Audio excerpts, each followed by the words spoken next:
আমাদেরকে আরো বেশি করে গলা টিপে ধরবে। একবার জোরে বলুন তো সুবহানাল্লাহ। এ দেশে আর ভালো লাগে না গো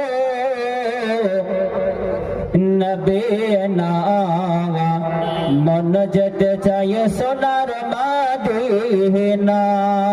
এ দেশে আর ভালো লাগে না নবে না, মন যেতে চায় সোনার মদিনা। মদিনার মাটি বেলে, মদিনার মাটি বেলে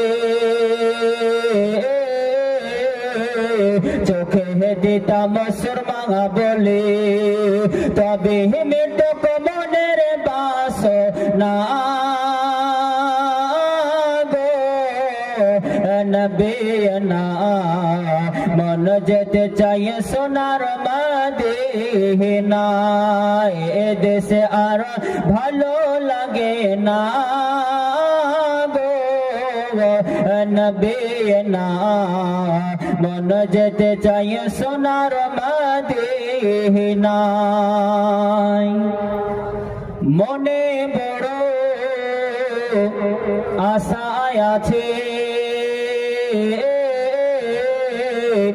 যাব মোরা তোমার কাছে। জোরে বলি সুবহানাল্লাহ। মনে ইচ্ছা নাই বাপ, একবার জোরে বলুন না সুবহানাল্লাহ। মনে বড় আশা আছে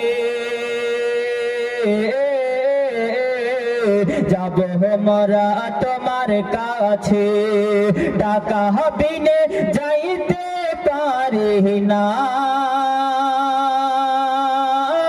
গো নবে না, মন যেতে চাই সোনার মদিনা। এ দেশে আর ভালো লাগে না গো নবে না, মন যেতে চাই সোনার মদিনা। ভাগ্যই যদি থাকে লিখা নিশ্চয়ই পাবো তোমার দেখা। জোরে বলুন সুবহানাল্লাহ। নসিবে যদি থাকে কেউ রুখতে পারবে? কেউ পারবে বাপ? কেউ পারবে না। কেন পারবে না? আল্লাহ পাক নসিবে আপনার তাকদিরে লিখে দিয়েছে। মানুষের হাতে যদি রুজি হতো, মানুষের হাতে যদি আল্লাহ পাক যে রুজি আমাদেরকে দেন এই রুজি যদি হতো তো মানুষ মনে হয় দিত না নাকি? তো আল্লাহ কি বলছেন, আপনার কবি কি বলতেছেন যে নসিবে যদি থাকে তো অবশ্যই দেখা পাবো। তাই কবির ভাষায় বছর ভাগ্যই যদি থাকে লেখা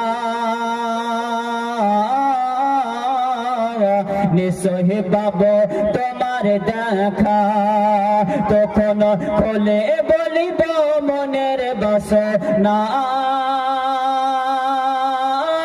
গো নবে না, মন যেতে চাই সোনার মদিনা। এ দেশে আর ভালো লাগে না গো নবে না, মন যেতে চাই সোনার মদিনা। নূর নবীজির সন্ধান পেতে হলে ওগো চলো যাই বেরেলি চলে। জোরে বলি সুবহানাল্লাহ সুবহানাল্লাহ সুবহানাল্লাহ। নূর নবীজির সন্ধান পেতে হলে ওগো চলো যাই বেরেলি চলে, সেথায় গেলে পাবি নবীর ঠিকানা গো নবে না, মন যেতে চাই সোনার মদিনা। এ দেশে আর ভালো লাগে না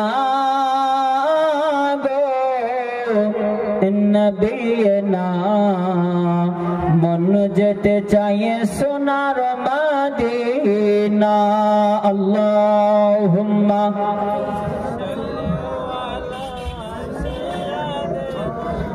মা